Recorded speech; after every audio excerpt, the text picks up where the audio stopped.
Hello and welcome to Caesar Snack Sandwich. Today I have a quick video for you on Nabla. Okay, Nabla is pretty interesting. It's a single-sided liquidity provision swap protocol. Now, you can come here, you can kind of play around with it, but as always, I'll recommend you to come and read the docs. I've read all of the docs and I've tried to go through and read this white paper. As you can see, there's some pretty intricate math here if you want to really geek out on it, but I do have a flowchart for you to kind of explain the way I understand this. My understanding is based purely on the docs as well as what I was able to get out of the white paper. So let's swing over to the docs or to the flowchart and kind of understand how this thing works. Okay, so here we are on the flowchart. We have dollar bill. He has some ETH and he has some WBTC, and he wants to put them into the Nabla protocol. So he comes along and he deposits, say in this case, 10 ETH into the ETH bucket, or the ETH pool, and 1 BTC into the BTC pool. Now in this case he's putting in 2 tokens, but he doesn't have to. This BTC could come from someone else in the case. So, but in this case you can kind of consider him like the 2 people that are depositing ETH and also the person who's depositing BTC. Okay, now moving on. The first thing he's going to earn is he's going to earn some on-chain points called Amber. Now these are tokenized Amber tokens that don't have any value. They don't have any liquidity pool, but later they will be able to be converted into the Nabla governance token of this protocol. They are currently valued at something, so I wasn't able to find an exact valuation of how they're evaluating it. But anyways, there are these points to be earned from doing this protocol right now, these Amber tokens. Moving on, now these pools are pretty special because they don't really use a bonding curve to price the tokens because they're single-sided, right? Like if you only put in ETH, there's no bonding curve there. So that ETH is priced based on the Oracle price, which is, using Pyth, but coming soon they're going to also use Chainlink apparently. So these pools are priced based on the Oracle price. Now, I've seen this done before in the past a couple times, and it didn't quite work before, but so I'm hoping that these guys have fixed this and they've changed it quite drastically. It's very different than what has happened in the past, but it's interesting that they are using these Oracle prices, and I'll show you why in a second, okay? So along comes Grandma. She sees the BTC ETH and prices make sense to her, so she decides she wants to swap some ETH just for some WBTC through these pools. So she puts in the 1 ETH and she gets out like 0.1 BTC or whatever. Who cares? Like, I don't care about the price right now. These are just made up numbers. So just for the sake of this example, let's say that that's the Oracle price valuation at that time of the swap. So of course she's going to pay a small swap fee as well. So the swap fee is 0.5% swap fee, and I'll show you where this goes in a little bit. So now there is roughly 11 ETH inside here, and 0.9 BTC because she took it, but there's a little bit more because the token outpays the swap fee, right? So she took out some BTC, so she gets probably a little bit less than 0.1. And there's a little bit more than 0.9 inside this pool because of the swap fee, right?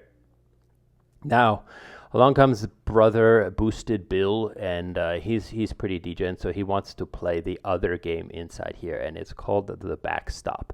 So the backstop is USDC, and so he's going to put his USDC into the backstop. Now there is also a USDC bucket, which is, he could dollar bill could have put in, or anybody could put in, that's a little less volatile and extreme, but the backstop does get paid more to be this backstop, okay? And if you know what the word backstop means, it's kind of like a safety net for the other users. So he's putting USDC in here, and this USDC is a safety net for dollar bill's deposits. Now he gets paid more, so the swap fee is split up 0.2 into this bucket here. So for dollar bill gets 0.2 of that swap fee, or 0.02, and 0.03% goes to the backstop people and is owed to the backstop people. Now, come withdrawal time. So if a dollar bill wants to withdraw, he's owed 10, right? He put in 10. He didn't incur any swap fees, and he can withdraw 10, but he will also get his Amber, right? So he can, get his 10 ETH out if he wants. Now, this is where it gets tricky and where it gets confusing. Now, if he wants to withdraw the WBTC, he has two examples. Now, because he put in one, but there's only 0.9 in here right now, he has a choice. He can take the 0.9 and the Amber and be done with it, or he can pull from the backstop. So he can pull out the 0.9 BTC of USDC from the backstop. So he can say, I don't want that. I don't want that WBTC. I want this USDC instead. Now this is where it gets confusing, because now that affects what dollar bill can do, because it depends on what boosted bill can do, because it depends on what dollar bill has done. So after a few days, there's a cool down period for the backstop people. If the backstop people want to withdraw anything from the system, it takes a few days. Now the documentation doesn't say exactly how long, and I didn't deposit into the backstop, so I didn't see the UX. If the UX says exactly how long it will take to withdraw, but it does say in the documentation a few days. So you'll have to dig deeper if you want to be this person. So what can he withdraw? Okay, like I said, it depends on whether or not dollar bill has taken his USDC or not, right? So if he hasn't, let's say what dollar bill hasn't withdrawn anything, these are the options for boosted bill. He can take his USDC back, right? Or he can take the ETH, that one ETH, because it's a surplus of ETH, or he can take the BTC, which is, if dollar bill takes the USDC, then boosted bill has to take the WBTC, and he will get that trading fee as well that he's owed, and so he would take that, that surplus of BTC, so he would get that 0.1 of that 0.9 of that BTC that's left, plus the swap fees. Okay, so that's kind of how this boosted bill works, as I understand it.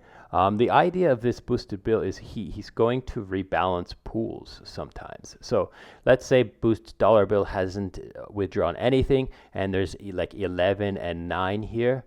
So instead of taking his USDC, it might be economical for him to take that 11, one extra ETH in there to kind of rebalance this one back to 9, and then boosted bill will have that USDC option to take, because he's already redeemed his share tokens for that ETH. Okay, moving on, the last thing we're going to talk about is because these are priced as Oracle prices, they are basically allow arbitrageurs to use these to arb Uniswap pools, because Uniswap pools are have to be arbed usually based on centralized exchange prices.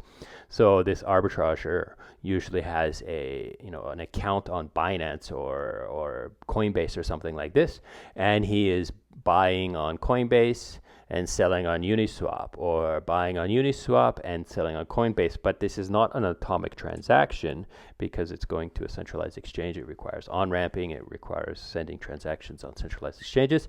But since these things are priced with the Oracle price, which is also affected by the centralized exchange prices, then he can buy from these pools and sell on Uniswap, or buy from Uniswap and sell on these pools and arb it that way.